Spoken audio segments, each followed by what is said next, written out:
안녕하세요. 우리가 매일 쓰는 AI, 사실은 전부 화면 안에 갇혀 있잖아요.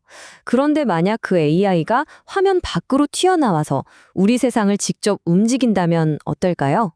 오늘 함께 파헤쳐 볼 이야기는 바로 피지컬 AI, 현실에서 직접 행동하는 인공지능입니다. 뭐 챗 GPT 같은 생성형 AI의 능력은 이제 우리한테 정말 익숙하죠. 정말 놀라울 정도고요. 근데 이게 전부 화면 안에서, 그러니까 디지털 세계 안에서 일어나는 마법 같은 일들이에요. 근데 만약에 AI한테 저기 커피 한 잔만 타다 줄래? 라거나 이 상자 좀 저쪽으로 옮겨줘 라고 하면 어떨까요? 바로 이 지점에서 지금 AI의 한계가 보이고 오늘 우리가 하려는 이야기의 진짜 핵심이 드러나는 겁니다. 자, 첫 번째 파트입니다.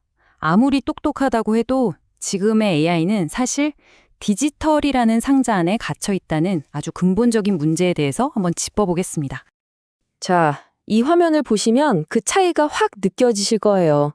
왼쪽에 있는 디지털 AI는 똑똑한 뇌는 있는데 몸이 없어요. 그래서 결과물이라는 게 텍스트나 이미지 같은 데이터죠. 반면에 오른쪽에 있는 피지컬 AI는 물리적인 행동 그 자체를 결과물로 내놓습니다. 중력과 마찰이 있는 바로 이 현실 세계에서요. 이게 정말 결정적인 차이점이에요. 컴퓨터에서는 뭐 잘못해도 실행 취소 한번 누르면 끝이잖아요. 근데 현실 세계에서는 로봇이 한번 삐끗하는 게 바로 파손이나 부상, 그러니까 어마어마한 비용으로 이어질 수 있다는 거죠. 이건 훨씬 더 어려운 문제입니다. 자, 그럼 이 똑똑한 뇌를 어떻게 그 디지털 상자 밖으로 꺼내서 이 현실 세계에서 마음껏 움직이게 할 수 있을까요? 그 해답을 한번 들여다보죠. 그 해답이 바로 체화된 AI, 즉 오늘 우리가 계속 이야기하는 피지컬 AI인 겁니다. 한마디로 AI라는 뇌에 로봇이라는 몸을 달아주는 거죠. 이제 AI는 더 이상 조언만 해주는 비서가 아니라 네, 알겠습니다. 제가 직접 처리할게요 라고 말하면서 진짜로 행동하는 파트너가 되는 거예요. 이게 어떻게 움직이냐고요? 원리는 생각보다 간단해요. 딱 3단계 루프만 기억하시면 됩니다. 먼저 카메라 같은 센서로 주변을 쫙 감지하고요. AI 두뇌가 자, 이제 뭘 해야겠다 하고 생각을 한 다음에 모터를 움직여서 실제로 행동에 옮기는 거죠. 이 보고, 생각하고, 움직이는 과정이 계속해서 반복되는 겁니다. 하지만 진짜 문제는 지금부터예요. 온갖 변수가 가득한 이 현실 세계에 투입되려면 AI가 정말 엄청나게 똑똑해져야 하거든요. 그 비밀 훈련법을 지금부터 알려드릴게요. 자, 여러분이 로봇 개발자라고 한번 상상해 보세요. 로봇이 100만 가지 상황을 배우게 하려고 100만 번 넘어뜨리고 부수게 할 수 있을까요? 로봇 한 대 부서질 때마다 돈이 얼만데. 당연히 불가능하죠. 그럼 어떻게 할까요? 여기에 아주 인상적인 숫자가 하나 있습니다. 바로 100만. 이게 바로 로봇을 현실 세계의 전문가로 만드는 비밀의 숫자입니다. 도대체 100만 번에 무엇을 의미하는 걸까요? 정답은 바로 이겁니다. 로봇은 현실에 나가기 전에 현실과 똑같이 복제된 가상세계, 바로 디지털 트윈 안에서 하룻밤 사이에도 100만 번 넘게 넘어지고 부딪히면서 배우는 거예요. 이걸 심투리얼 기술이라고 하는데요. 덕분에 돈 한 푼 안 들이고 위험도 없이 로봇을 완벽하게 훈련시킬 수 있게 된 거죠. 자, 이제 기술 얘기는 이쯤 하고요.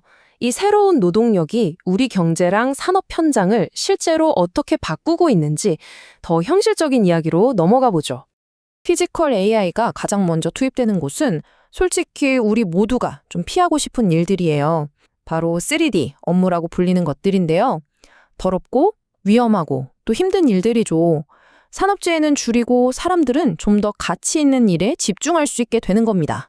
여기서 아주 중요한 비즈니스 모델이 하나 나와요. 바로 서비스형 로봇, RAAS입니다. 쉽게 말해서 수억 원짜리 로봇을 한 번에 사는 게 아니라 넷플릭스 구독하듯이 매달 구독료를 내고 빌려 쓰는 거예요. 로봇 한 대 월급 주는 거랑 비슷하다고 생각하면 쉽죠. 이 표를 한번 보세요. 되게 명확하죠?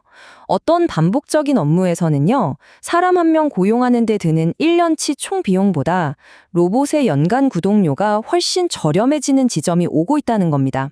그리고 바로 이 그래프가 그 경제적인 티핑 포인트를 아주 명확하게 보여주는 거예요. 사람을 쓰는 비용은 계속 올라가고 로봇을 쓰는 비용은 계속 내려오고 이 두 선이 교차하는 순간이 오고 있죠. 이게 바로 왜 점점 더 많은 육체 노동이 로봇으로 대체될 수밖에 없는지 보여주는 경제적인 이유입니다. 자, 그럼 이제 가장 중요한 질문이 남았죠? 그래서 이게 나랑 무슨 상관인데 내 일자리는 어떻게 되는 건데? 바로 그 이야기를 해보겠습니다. 이걸 그냥 막연하게 일자리가 사라진다고 생각하면 좀 두려울 수 있어요.